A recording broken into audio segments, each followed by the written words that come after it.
Oh, hi. So, happy Friday. This lovely little presentation is my gift to you in place of our class meeting today. And we're going to talk about why it is that I tell you you need to hear your breath when you breathe for singing.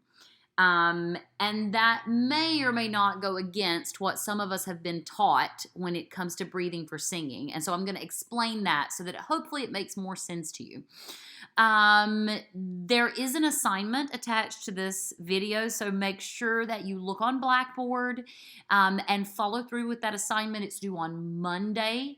At some point during this video, I'm going to give you a secret hidden message, and you're going to need to write that sentence down and include it with your assignment. It's just my super special way of making sure that you at least attempt to do this assignment yourself.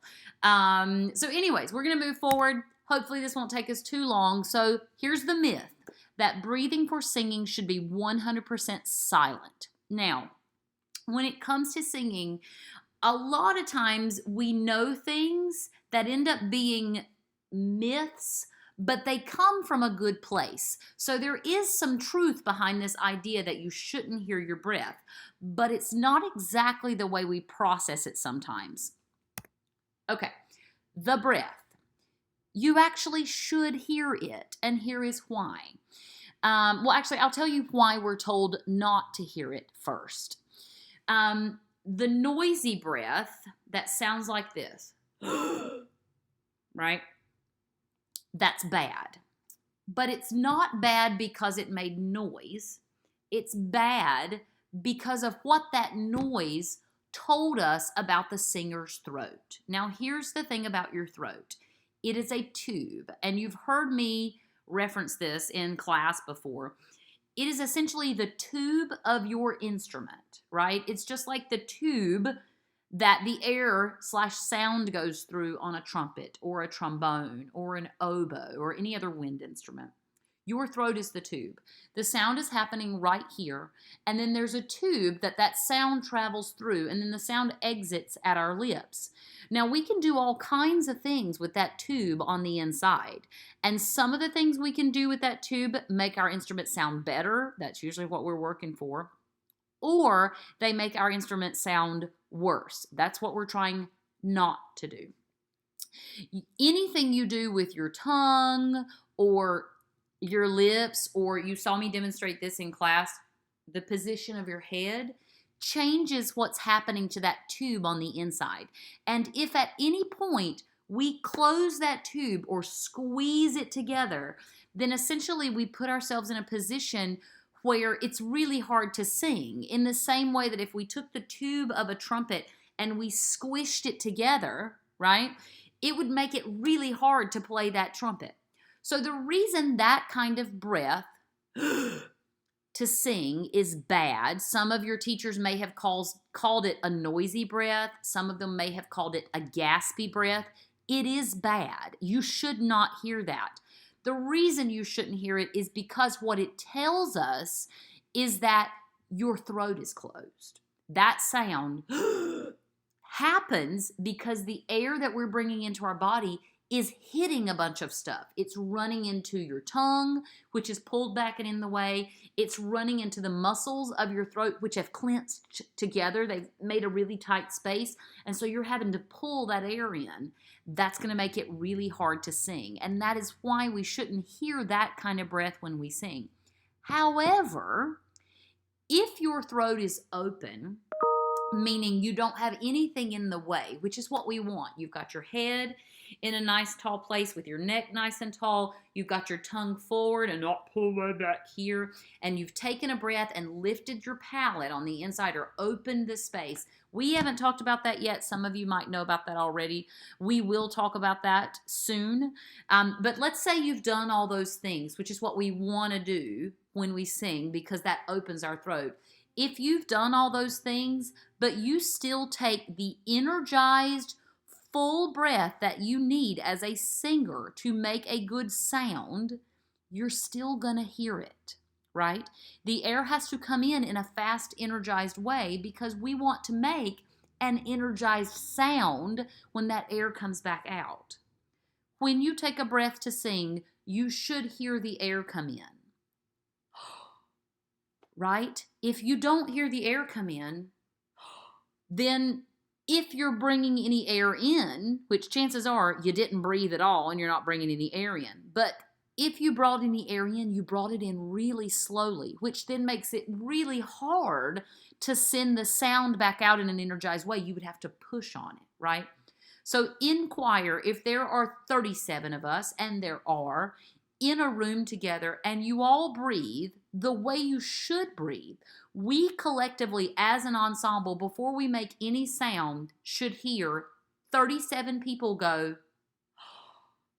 If 37 people do that, we will hear it, right? So make sure that that's something you prioritize in your singing world. And for those of you who are voice majors, a lot of you are, those of you who are voice minors, or anybody else that might be taking voice lessons, I promise you this applies across the board, and your teachers will be so grateful that you learned this from me. They will be so grateful if every time you take a breath, you hear yourself bring in the air in a healthy way. Not in a gross way, because that's bad, right? But in a free way and in an energized way. That should happen before every breath that you take. You are a wind instrument. Every one of these instruments you see on this screen are various instruments that we might see in a wind band or an orchestra. You would never even remotely hope to make a sound come out of this instrument without breathing first. Then you blow into the instrument. The same thing is true for singing. And we as human beings are so used to trying to make a sound without breathing because we do it all day long. We use our instrument to speak, and it never occurs to us to actually go sing. As singers, we're usually busy. We're worried about the vowel we're going to sing, or singing the right note at the right time, or making a pretty sound or a warm sound or a tall sound. And because we're thinking about the sound, we forget that before we even try to make that sound, we have got to take air in and breathe. Okay, so here's where I'm going to give you your little secret message, because there's this cute little car on my screen that I stole from the internet somewhere. Your message is, Susie is the cutest dog ever. That is your secret message. That's the sentence that you need to include in your assignment. Susie is the cutest dog ever. And to prove my point, I will show you Susie. She's sitting here behind me. And by sitting, I mean she's laying. Susie, are you cute? Susie, are you cute? She's worked very hard today helping me, so she's too sleepy to show you how cute she is, but that's your secret message. Back to your lesson. So, in regard to this cute little car, one of the things that I'll often talk about in choir is turning on your car. Singing without bringing the air in first is legitimately like driving your car down the street without turning it on. You have to crank your car. You should hear before you try to drive the car down the street. You must crank the car. And if we, as an ensemble, and you, as an individual singer, don't hear the car crank before you try to make a sound, you legitimately are going to feel, at least at some point, like you're pushing that car down the street with your feet because you didn't turn it on, right? Turn on your car before you try to drive it, and hold yourself accountable everywhere, whether it's in choir or whether it's in your voice lessons or anywhere else where you might be singing, even if it's in the car and you're singing with the radio. I promise you, if you breathe before you sing, you're going to be able to, you're going to sound better, right? You're not going to sound like trash in the car, and that's always good. But you also won't get nearly as tired, which is what happens sometimes if we're using our voice a lot without breathing. When it comes to that air that you hear coming in, it cannot sound like this. That's that noisy breath that's not good. I call that the Darth Vader breath. As you will note, we have a lovely beauty glamour shot of Darth Vader here. So the sound when the air comes in should not sound like Darth Vader. Instead, it should kind of sound like a Coke bottle being opened. So when you open a Coke bottle, you know that little like sound. It's a little bit brighter sound. Kind of sounds like the air is releasing. That's how your air should feel and sound when it comes in.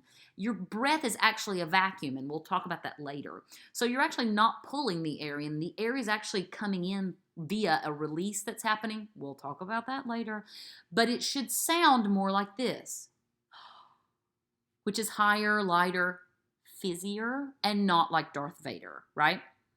That's the end of your assignment. This is due on Monday. The assignment essentially is to submit your notes on this video of your understanding of what you learned via this beautiful little video that I have created for you. So make sure you go to Canvas and get the information about exactly how you will submit that. Everything's written out for you. Please keep your email watched over the next, especially over the weekend and next week for updates on what we're going to do for class. I have my surgery next week, and university, COVID, we're kind of up in the air right now. So keep your emails watched, and I'll send you information. Email me if you have questions. You can also email Peter. I will put his email address in the assignment for you. Please take care of yourselves. Be careful. Don't be around people if you can help it. Follow all the protocols. If you feel sick, if you have any of those symptoms, get yourself tested. You can do it on campus at Student Health. You can also do it at various places around town, CVS, Walgreens. There's various drive-up places that you can do. Get the test. Just know that if you get tested off campus, especially if you get a positive result, you need to report that to Student Health so that the university can follow the protocols to make sure that anybody that you're around on campus or near in any of your classes or interacting with from a faculty standpoint, even if you're just doing online classes with your faculty members, make sure that you report to Student Health and let the university know so that they can follow protocol and make sure that everything is taken care of where you're concerned and where anyone who may have come into contact with you is concerned. Let me know if I can help you. And hopefully I will see you actively back in rehearsal in a singing capacity, and we will take care of things. I'll put this in an email as well. Today was the deadline for purchasing your mask.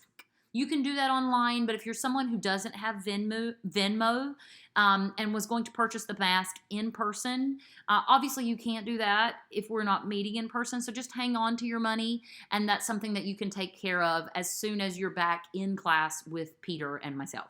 So have a great weekend. Be careful. Take care of yourself. Make sure you do this assignment and submit it before the deadline on Monday so that you get credit for it.